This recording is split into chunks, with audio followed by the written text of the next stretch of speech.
CNE news में आप सभी का स्वागत है और अब लेते हैं खबर विशेष की ये खबर। अभी हम बात कर रहे हैं कांग्रेस के पार्षद सचिन गहलोत से और नगर निगम हाउस की मीटिंग चल रही है। इस बीच में इनको फिलहाल मौका निकाल करके सभी लोग लंच पर आए हैं। हमने भी लंच किया हुआ है। इसके बाद मैं इनसे बात करने की कोशिश करूंगा कि आखिरकार हंगामा जो हुआ है नगर निगम हाउस की बैठक के दौरान हाथापाई तक की नौबत आई है। आप कुछ छीनते हुए दिख रहे थे सचिन जी, क्या मसला क्या है? देखिए, आज हमारी हाउस की मीटिंग थी। आज सेकंड लास्ट मीटिंग है मेयर मैडम की। हाउस के अंदर एक बड़ी आपत्तिजनक घटना हुई। सौरभ जोशी जी जो भाजपा के पार्षद थे, वो MP साहब की प्लेट लेकर, जो नेम प्लेट थी वो लेकर भाग रहे थे। तो ये बड़ी शर्मनाक घटना है कि जो शहर के रिस्पेक्टेड आदमी है, रिस्पेक्टेड MP है, उनकी प्लेट लेकर आप भाग के फेंकने की कोशिश कर रहे हैं, जो हमें नागवारा था और हमने उसको छीन कर उसको वापस रखा, उनका मान सम्मान बचाने की कोशिश करी। भाजपा कहती है कि तिवारी साहब शहर में कम रहते हैं। शायद भाजपा को अपने आंगन में देखना चाहिए कि किरण खेर साल के 365 दिन में से 10 दिन भी शहर में नहीं रही एक साल के अंदर, जिनके से मिलना ही इतनी बड़ी टास्क हो जाती थी कि वो अपनी मिलने के लिए उनके PA के पास पावर थी। ऐसा लगता था कि उनका PA MP है, वो MP नहीं है। उसके बाद ये कंपेयर करते हैं तो देखना चाहिए कि लोकसभा के अंदर तिवारी साहब की अटेंडेंस और किरण खेर जी की पिछले 10 साल की अटेंडेंस का कंपैरिजन करेंगे तो आप ज़मीन आसमान का फ़र्क मिलेगा। फिर भी आज इन लोगों को शायद एक शरारत करने का एक मुद्दा मिल गया कि डेवलपमेंट की बात करते हैं। ये हमें कहते हैं कि हम डेवलपमेंट की बात नहीं करते। जब भी हमने डेवलपमेंट की बात करी है तभी भाजपा के मेयर ने हमें बाहर निकालने का काम किया। पिछले हाउस की मीटिंग में हमने कहा कि सड़कें क्यों नहीं बन रही, इन लोगों ने हमें बाहर निकालने की कोशिश करी। उसके बाद हम पूछते हैं कि MC के कर्मचारियों को क्यों निकाला जाता है, इनके पास कोई जवाब नहीं होता। अगर हम इनसे पूछते हैं कि सड़कों का, शहर के जो गाँव की सड़कों का, कॉलोनी का बुरा हाल है, उसके ऊपर आपका क्या कहना है, इनके पास कोई जवाब नहीं होता। और जब हम मुद्दे की बात करते हैं तो ये ऐसा बीच में कुछ ले आते हैं कि कांग्रेस ने ये कर दिया है, MP साहब यहाँ नहीं रहते। अपने गिरेबान में झाँक कर देखिए कि आपकी किरण खेर का क्या रवैया था हाउस के अंदर।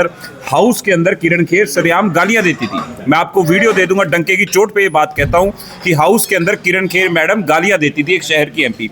हाउस के अंदर किरण खेर मैडम एक सरदार को, सिख को ये बोलते हैं कि तेरी दाढ़ी पट दूंगी। उस समय भाजपा का कोई पार्षद नहीं बोला, किसी ने हमारे पार्षद के साथ खड़े होने का काम नहीं किया, हमारे आम आदमी के पार्षद। तो ये कहते हैं कि वीकली MP है मनीष तिवारी। ये वीकली MP यानी कहते हैं कि शहर में 2 दिन रहते हैं, सैटरडे और संडे। तो ये सैटरडे और संडे के ही MP बनकर रह गए हैं, ऐसा कुछ कहते हैं। ये सब सिर्फ एक बेबुनियाद एलिगेशन है, शायद इनको देखना चाहिए। फिर ऐसे तो किरण खेर 6 छमाही की MP हो गई है कि 6 महीने में 1 दिन आने वाली MP हो गई है। मनीष तिवारी शहर के अंदर मौजूद है। उनकी लोकसभा की अटेंडेंस आप चेक कर सकते हैं, ऑनलाइन देख सकते हैं। लोकसभा की अटेंडेंस अखबार में देख सकते हैं आप, उनके शहर में कार्य देख सकते हैं, उनकी अवेलेबिलिटी देख सकते हैं। अब अगर ये कहेंगे कि भाजपा के लोग अगर जान के इस बात का प्रोपेगेंडा बनाना चाहते हैं तो बना सकते हैं। कहीं भी ऐसा नहीं है कि वीकेंड के MP है। MP साहब को बाहर दिल्ली भी जाना पड़ता है, हाउस भी अटेंड करने पड़ते हैं, मीटिंग्स भी अटेंड करनी पड़ती है। सरकार ने, बल्कि सेंटर की सरकार ने इन्हें ऑपरेशन सिंदूर के बाद बाहर दूसरे देशों में भेजा कि आप जाकर बताइए, दूसरे देश में बताइए कि कैसे भारत की आर्मी ने कैसे नाकाम किया पाकिस्तान की फोर्सेस को। तो काबिल MP हैं पूरे देश में, तभी ओपोजिशन में से इनको चुन के बाहर भेजा गया है। तो ये तो खुद नाकामी की बातें करते हैं। भाजपा के पास सिर्फ एक प्रोपेगेंडा बनाने के अलावा कुछ नहीं है। इनके लोग ये जानते हैं। नगर निगम हाउस में जब हम बात रखते हैं अपनी, तो ये बातें कई बार हाथापाई तक की नौबत क्यों आ जाती, क्यों हाथापाई तक? आप देखिए जी, हाथापाई की नौबत कोई कांग्रेस नहीं खड़ी करती। हम तो खुद 6 पार्षद है, 6 में से हमारी आप 3 तो महिला पार्षद हैं, हम 3 एक मेल पार्षद हैं।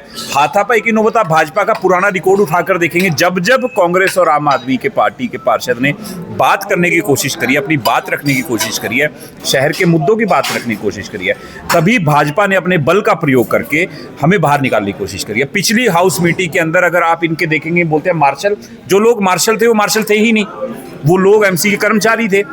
उन लोगों को बुलाकर हमें बाहर फिकवाना, ये भाजपा ने हमेशा से ऐसा देखा है कि उन्होंने कि दबा के राजनीति करने की कोशिश करी है। उनको लगता है कि वो गुजरात में बैठे हैं या UP में बैठे हैं, जहां उनका तंत्र चलता है, या योगी बाबा की सरकार चलती है। पंजाब है, ये चंडीगढ़ है, पंजाब हरियाणा की राजधानी है। हम पढ़े लिखे लोग हैं, हम ये बिल्कुल समझते हैं हमारे राइट्स क्या है, क्या सही है, क्या गलत। हम इनके बहकावे में नहीं आएंगे और डरने और दबने की तो बात ही नहीं, ना इनसे डरेंगे ना दबेंगे। जिस तरह से गुरबख्श रावत ने बात उठाई कि MP का कोई MP लेट से कोई काम हो रहा था, उसमें ना पार्षद का नाम होता, ना मेयर का नाम होता है, ना भाजपा के और किसी जो भी वो चाह रहे होंगे वो उनका नाम नहीं होता है। ये क्या है मसला? क्या एमपी लैड का कोई काम होगा तो वहाँ इन लोगों के नाम होने चाहिए जैसे पहले हुआ करते? बिल्कुल बिल्कुल होने चाहिए, और है नाम हम लोगों के नाम है और बहुत पार्षदों के नाम है। अगर 35 में से एक पार्षद ये बात कह रहे हैं तो इस बात में कितनी सच्चाई है जानना पड़ेगा। और गुरबख्श जी हमारे बड़े कलीग काउंसलर हैं, वो 1.5-2 साल बाहर रहे हैं। मैं उस बात पे आपत्ति नहीं जताता कि क्या कारण है बाहर रहे हैं। अब जनता भी भूल गई है वो पार्षद है कि नहीं है। अब लोगों में नहीं रहेंगे तो आपको लोग पहचानेंगे कैसे? और यही मैं हैरानी की बात है, भाजपा के लोग आज नसीहत देते हैं, यही जब कांग्रेस की पार्षद थे साल पहले यही एमपी साहब का गुणगान गाते थे कि चंडीगढ़ को एक बहुत ही बेहतरीन एमपी मिले हैं। आज जब ये भाजपा ज्वाइन कर, जब ये कांग्रेस में थे तो भाजपा के पार्षद ही बोलते थे कि गुरबख्श रावत गायब है। अब ये कांग्रेस भाजपा ज्वाइन कर गए हैं तो भाजपा के पार्षद इनकी हिमायत करते हैं कि ये तो काम के लिए गए हुए थे। हम भी तो बोलते थे जब काम के लिए गए थे तब आप इनके ऊपर चढ़ते थे, आप बोलते थे कि ये तो खिलाफ है, हम तो गुरबख्श रावत गायब है। तो प्रोपेगेंडे की राजनीति और एक भावनाओं की राजनीति जान के उकसाकर कुछ भी कहलवाना। अगर औरत और आदमी कोई बराबर होते हैं, अगर औरत रोने लगी है इसका मतलब ये नहीं है कि सच है, वहां पर आदमी रोने लग जाए तो वो भी सच्चा हो जाएगा। तो भावनाओं को एक तरफ रखते हुए लॉजिक पे बात करें। मैडम को अपने शहर में एरिया में रहना पड़ेगा, और अगर इनका किसी का नाम नहीं आया है तो जाकर एमसी से बात करें, क्योंकि एमसी कोई भी महकमा एमपी लैड का काम करता है। एमपी लैड का काम एमपी तो नहीं बनाता सड़कें, या एमपी ने तो कोई पार्क नहीं खुद बनाया होगा, वो काम एमसी ने किया है। एमसी एमपी लैड से पैसे लेती है। वो जो दीवार बनाने के भी जिस पे इनॉग्रेशन का नाम लिखा जाता है उसका भी पैसा दिया जाता है। और मैं तो इसका भुगतभोगी हूँ। मैं पार्षद हूँ वार्ड नंबर 13 से। मेरे एरिया में नरेंद्र मोदी जी आए, अमित शाह जी आए, मुझे बुलाया नहीं गया। मेरे एरिया में किरण खेर जी आते थे, मुझे बुलाया नहीं गया। तो हम तो खुद कहते हैं, पर इन बातों को दिल पे लगाने की बात नहीं होती है। राजनीति ऐसे ही चलती रहती है। हर साल कोई ना कोई यही बात हर 2 महीने में कहता है हमें बुलाते नहीं। एमसी के जो नगर निगम है ये निकम्मा है, ये नहीं बुलाएगा आपको। हर साल की बात है। कितने ऐसे फंक्शन है जहां हमें नहीं बुलाया।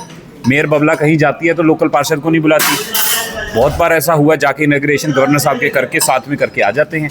बिल्कुल।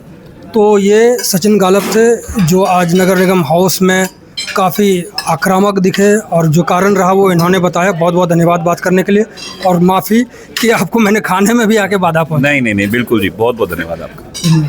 CNE न्यूज के साथ बने रहने के लिए आप सभी का बहुत बहुत धन्यवाद।